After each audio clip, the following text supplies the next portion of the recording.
Congo. Congo is easily the richest country in the whole world. The whole wide world. But ironically is the poorest. Hello everybody, welcome to the Dummy Effect reaction. Okay, so today we're gonna be reacting to Congo War Explained. Congo War Explained. You can see it right at the top here. Congo War Explained and why it's escalating. Right? So as you already know, the pattern of my channel right now is mostly based on African it's mostly based on African issues, on African things concerning Africa, right? I want to try to keep it like that, but I'm gonna create a different uh of file or almost like a playlist of the things that are based on the reactions that are based on African issues, right? Or Africa in general. I'm gonna create a playlist based on that. But yeah, I want to focus on those things, on that type of video on videos like that, basically. So yeah. So today, this is what we will be reacting today. Congo War Explained and why it's escalating. Without further ado, let's jump into it and listen to what the brother has to say. This video is brought to you by Nebula. Earlier this month, at the African Cup of Nations semi-final, the Congolese football team covered their mouths and put two fingers, like a gun, to their temples, in a protest against violence in their country, and the world's apparent lack of interest. A resurgence of violence in the Eastern Democratic Republic of the Congo is the latest event in a long-running series of conflicts going back decades, which has created one of the most complex and longest humanitarian crises in the world.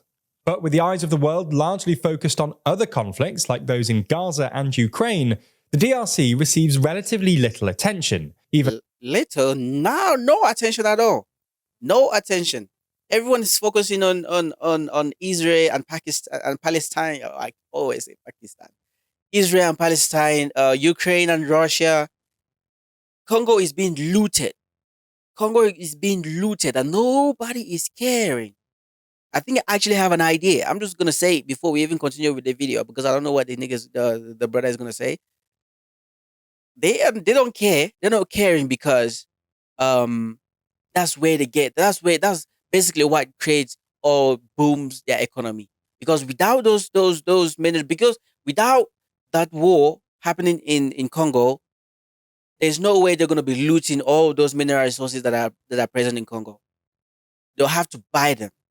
They'll have to buy them at market prices, like normal market prices, not stealing, not paying small money for it. They'll actually have to buy them at normal market prices, like you know, high amount of money because that's what it's worth. Something like cobalt. Cobalt is very, very expensive and they have to buy cobalt is basically changing the world right now. So they definitely have to buy it at a very high price though. But now nobody is caring about what is happening in Congo because they want to get all those things for free or almost free for slave level type free. If you get what I mean. So that's why nobody cares about what is actually happening there. Because if actually people wanted to care about a conflict or a war happening in any place, that's the most important place that people should be focusing on. Because they basically have the things that are growing people's economy. I'm only talking about cobalt, but they have everything. Name a mineral resources, name any mineral resource, you're gonna find it in Congo. So the fact that these people don't even care, are not even focusing on Congo is mind blowing to me. Like I told you, that's what I think about why they're not focusing on Congo. But let's hear what he has to say. But as anti-Western protests break out in the country, and rebel groups fight to gain more ground and control of valuable natural resources. So in this video, we're going to take a look at what's going on in the DRC, explaining the crisis and its key players, its significance, and more. Before we start, if you haven't already, please consider subscribing and ringing the bell to stay in the loop and be notified. Okay, also consider subscribing to this channel and ringing the bell to stay in the loop. Whenever I post, you see it. All right, so consider doing that. It helps a lot. Thank you. notified when we release new videos. The Democratic Republic of the Congo is extraordinarily rich in natural resources, but this has so far resulted in exploitation rather. Look at this dumb fuck. This guy from Belgium. I think this is the Belgian, King Leopold. This fucker, King Leopold, the what. Fuck this dude, bro. I pray wherever he is right now in the afterlife, they should be cracking his head, idiot. You if you know if you even if you know what this guy did to the Congo people, bro, just Google King Leopold and his presence in Congo. You will see, you will know. Gruesome shit. Than wealth for regular Congolese people. In the late 19th and early 20th century, it was the extraction of the state's ivory and rubber that created immense wealth for Europeans, particularly the King of Belgium, while having a catastrophic impact on the native population. During the Second World War, uranium from the Belgian Congo was used by the United States to build the world's first atomic bombs. Post-Congolese independence in 1960, lucrative copper and other mining operations in the country's south contributed to Katanga province's Belgian-backed secession attempt. Bro, these people have always been in war. Bro, it's crazy how this country still stands to today. They have always been in some sort of war for their mineral resources.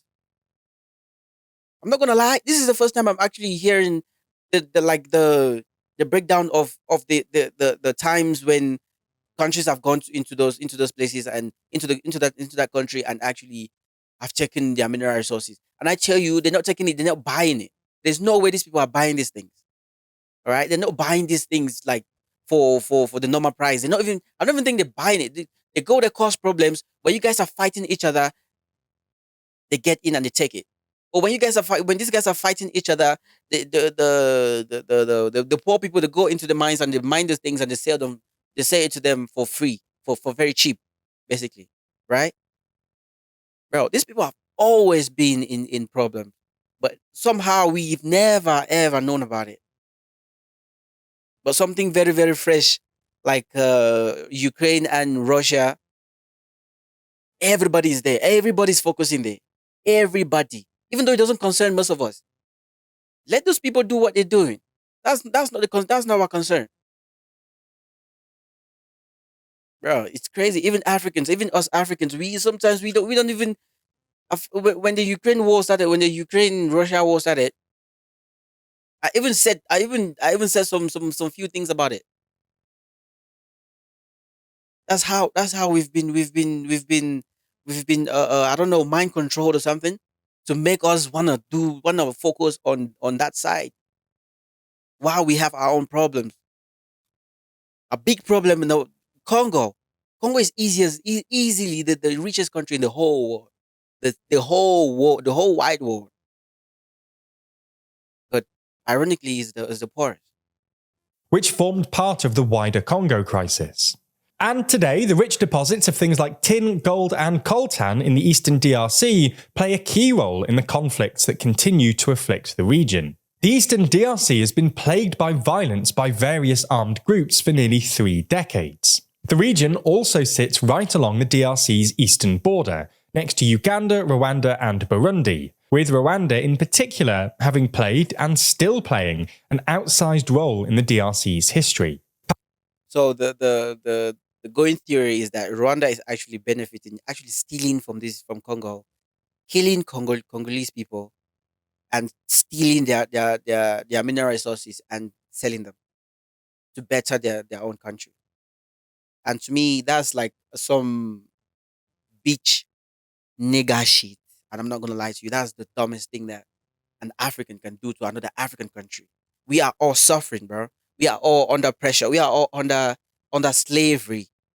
Do you think they're gonna look at you any differently as they're looking at Congo? No, because when your country is getting, because the way Rwanda is actually getting developed and clean, and people are praising Rwanda for this and that and all that things.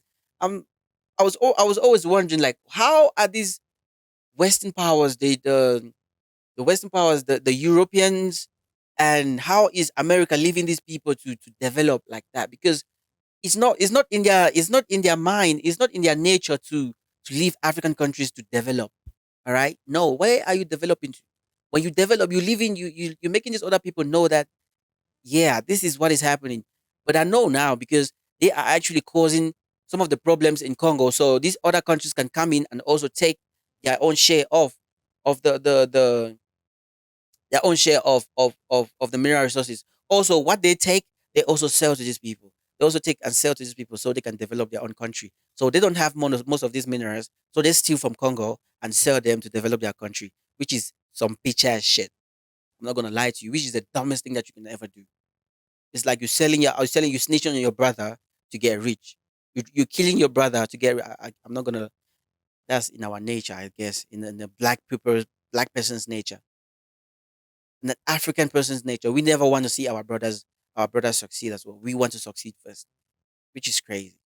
Perhaps the most prominent armed non-state group in the Eastern DRC is the March the 23rd movement, known as M23, which is predominantly made up of ethnic Tutsis. The group's name refers to the date in 2009 that the DRC government signed a peace agreement to end a previous Tutsi-led rebellion. Years later, in 2012, M23 launched a new rebellion, accusing the DRC government of failing to uphold the previous agreement. The group captured swathes of territory and even took control of Goma, the capital of North Kivu, before the revolt was eventually put down by the Congolese army and UN forces, who drove M23 out of the country. But a decade later, in 2022, M23 re-emerged with a major new offensive, which has yet again further destabilized the volatile region, prompting military interventions and mediation efforts by the East African Community and Southern African Development Community. Nevertheless, brokered ceasefires haven't really held, and fighting has flared again since the beginning of this year. It appears that M23 is now aiming to capture the strategic town of Sake, which is just 25 kilometers northwest of Goma, home to nearly 2 million people. This has led to fears that the group once again has its sights set on taking Goma. The key thing to know about the group is that while it's a non-state group, it is supported by the Rwandan government, Of course. a factor that has contributed to a great deal of tension between the DRC and Rwanda, despite denials by Rwanda. UN experts have cited solid evidence of Rwandan support for M23, not just logistical support, but also the supplying of arms and, at times, the sending of troops to fight alongside the rebels.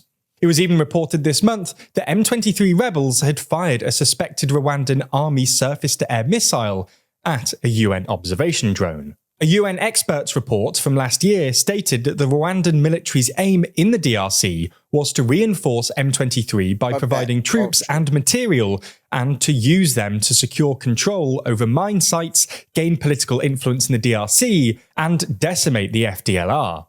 The FDLR, by the way, is an anti-Rwandan government rebel group active in the eastern DRC, with alleged support from the Congolese government, and are considered M23's main rival. The group is dominated by ethnic Hutus, many of whom fled Rwanda for the DRC after carrying out the 1994 Rwandan genocide against the Tutsi population.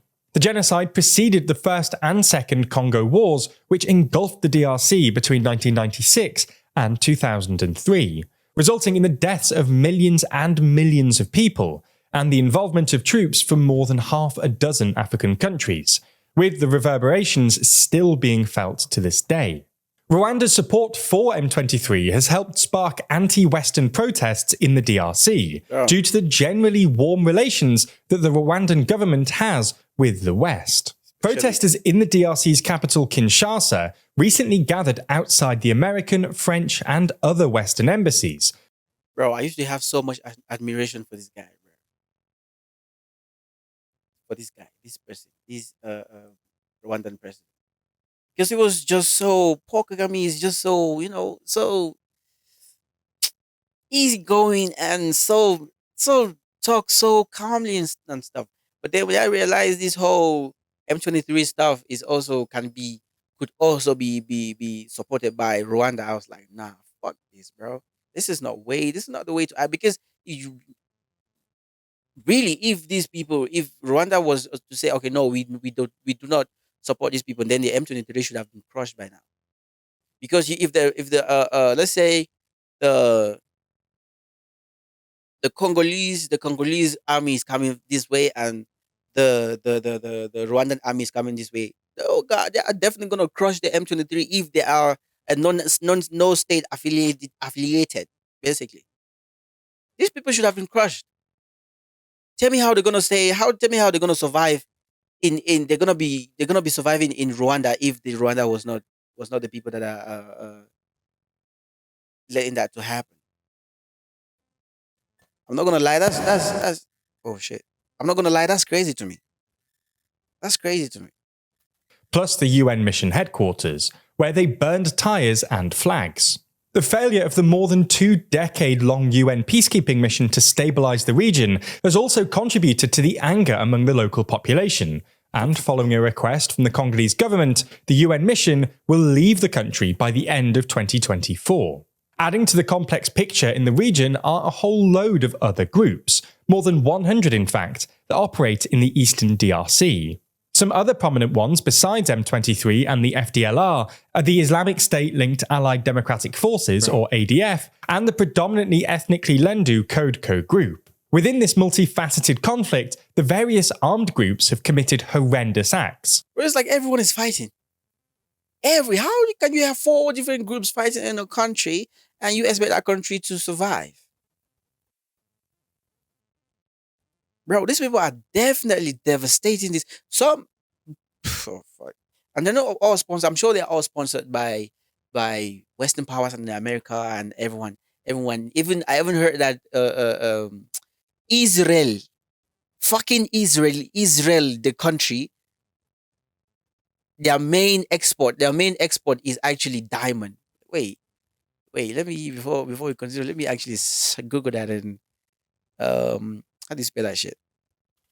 Israel. Israel. Israel's main export.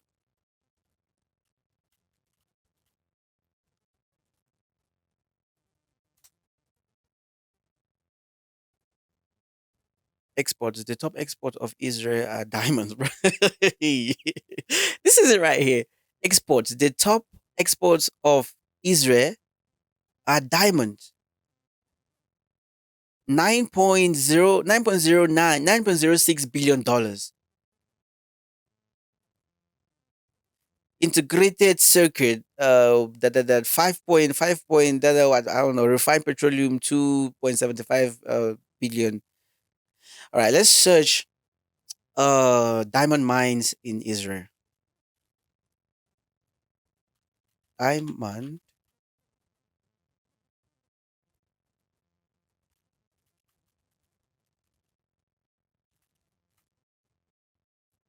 Israel. I keep saying Israel.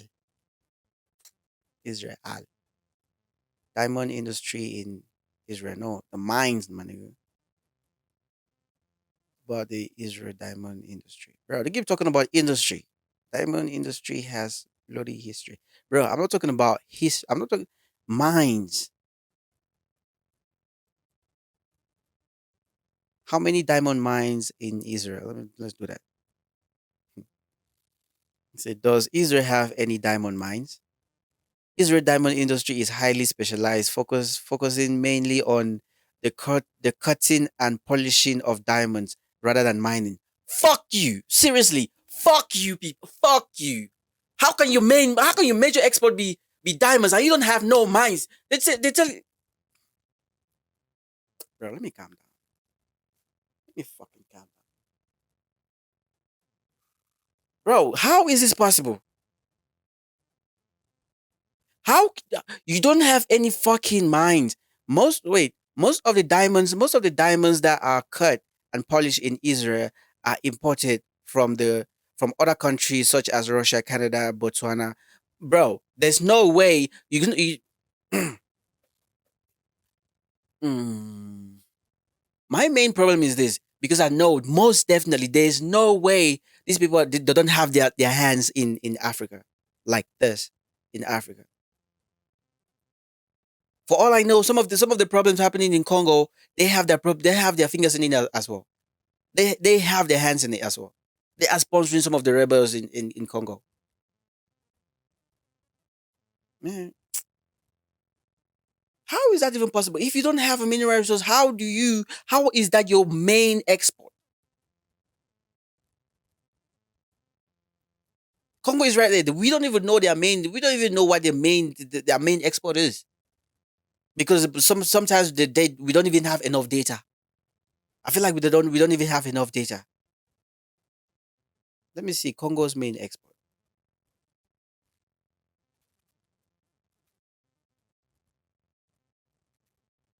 Petroleum.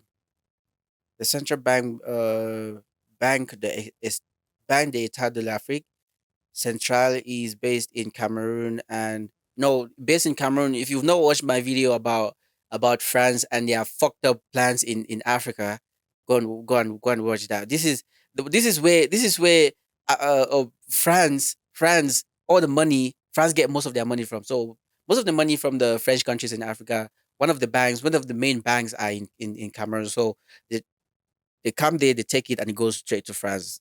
Please watch that video, you see. So they say the central bank, Banque d'État de l'Afrique Centrale, is based in Cameroon and issues the CFA franc, the currency used in CEMAC countries. Congo's chief export is petroleum, which accounts for the vast majority of its export earnings. Wood and wood products, including logs and sawn timber, are also notable export. Man, fuck that. We are having the car industry is exploring, like it's exploding. Every car industry manufacturer, every car manufacturer is trying to uh, um trying to manufacture, start doing electric cars. You would think Congo would be one of the Congo's main export would be cobalt because it's used to make the car batteries. And one of the reasons I'm saying this is because I think the biggest cobalt mines in the world, 7 of the top 10 biggest mines in the world are based in Congo. So you would think that that's the big that would be the biggest. You're gonna tell me is petroleum? Shiba, motherfuckers. Massacres, sexual violence, the use of child soldiers, and more. The conflict in the region has had dire humanitarian consequences. According to Save the Children, at least 150,000 people have been displaced since February the 2nd, on top of the 1 million that were displaced in the eastern DRC through 2023, which in turn formed just a fraction of the roughly 7 million internally displaced people across the entire country. The situation in and around Goma, which is swelling with refugees from the surrounding area, is particularly troubling, as fighting and road blockages prevent the entry and exit of vital supplies. With the drawing down of the UN's mission, the pressure is now on the Southern African Development Community's newly deployed force to help the DRC in finally establishing lasting peace and stability, things that have proven incredibly elusive over the past decades. There's no single reason why the conflict in the DRC receives less attention than, say, Gaza or Ukraine. For many of us, What do you mean there's no reason? I explained to you. Maybe he does not know that if does not know, but I told you the main reason. The main reason people don't care because everybody's eating from there. So they're like, nah, let's not focus on that. Let's not put too much people on that. The media people are also chopping from that as well because the government is like, bro, you people should better not. People should better not focus there. I'm gonna give you news. I'm gonna give you news to focus on. Okay, let's go. Let's go to Palestine and Israel. I'm gonna give you news there. Focus on that. Let's go to Ukraine and Russia. I'll give you news. Focus on that. Leave Congo. All right. Congo does not concern you because if you don't eat from Congo, you don't eat. That's what I think at least. it's more geographically distant, and for some, it may feel less geopolitically significant. Fuck that, bro. But the scale of the humanitarian situation, the international... what does it mean by is more what distant? Geographically distant. Wait, let's get the context. In the DRC receives less attention than, say, Gaza or Ukraine. For many of us, it's more geographically distant, and How? How is that more geographically distant? Geographically distant from what? Explain. Because geographically distant, Russia and Ukraine is geographically fucking distant. It's long. It's far. But you guys got your cameras in there. Palestine and Israel distant as fuck. But still, people are fucking. It's not like there are shortages of media or clips or videos on the internet that you guys can actually look at those and start reporting on those and start shining a light on those. No, there are no shortages of anything. If people really wanted to talk about it, they will talk about it. They just don't want to talk about it because of what they're gaining from that. So that's what I think. for some, it may feel less geopolitically significant. But this Less geopolitically significant. What do you mean? It's not. It's very, very significant. That's why they're not talking about it. Because my thing is, if actually they were to go into Congo and say, okay, everything stop. Let's actually bring peace to this country, and Congo becomes the most peaceful country in the world. Guess what? Your Tesla is gonna cost more, or your phones are gonna are gonna cost more. Even though the iPhones it costs like ridiculous amounts, crazy, they're gonna cost even more. Everything else is gonna cost more because these people are gonna start charging really, really good sums of money for the product that comes on the ground underneath their earth, right? They're gonna start charging for those, and in order for other companies to make profit, they're also gonna charge more. So this is the whole thing. scale of the humanitarian situation, the international and geopolitical angle, and the fact that the device you're watching this on may well be powered by Congolese materials means it deserves far more. Thank you, bro. Chop knuckle, chop knuckle, chop knuckle. This is just chop knuckle means like fist bump. Ah, yeah, good.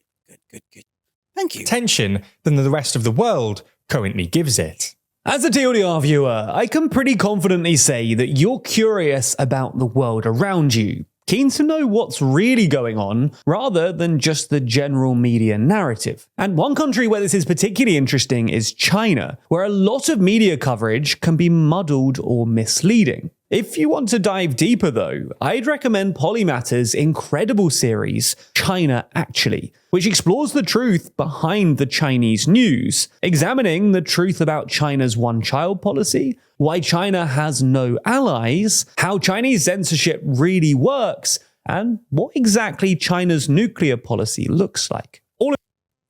Bro, but these people are surviving though. These people are rich. These people, bro. At some point, I feel like it's just good for us to become like, to get the Chinese type way of living, bro. Because America is not gonna fuck with China. Britain is not gonna fuck with China, no. So maybe, just maybe, if we also adopt some of these rules, some of these things, and fuck democracy, which is not working for Africa, then maybe we're just gonna get our independence for real this time. And be happy. Okay, because okay, I cannot take that back because the frame that I post this on doesn't seem happy. So we don't know. Fuck, man. We don't even know what works and what doesn't work. That's how fucked up we all are right now. All in all, it's a brilliantly researched and thoughtful series. China Actually. Am I gonna have to pay for it? This video is brought to you by... Hold on. So, let's see. China. Okay, it's right here. China Actually. Let me see if it's gonna... Wait, do I have to pay for it? I can't find it. Did he say where? Oh, yeah.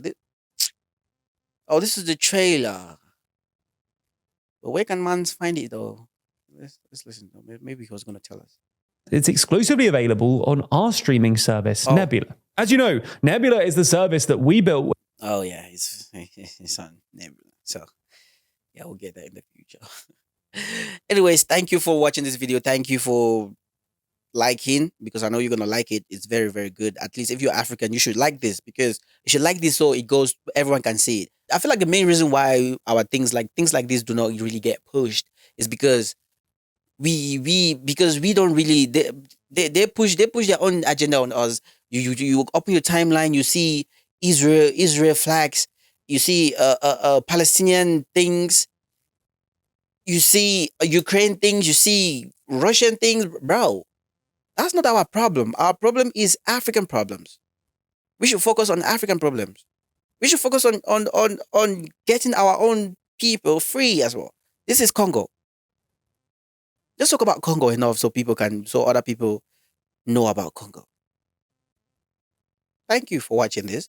Like, comment, subscribe for more videos like this. In Jesus' name. Okay. Bye bye. Bye bye.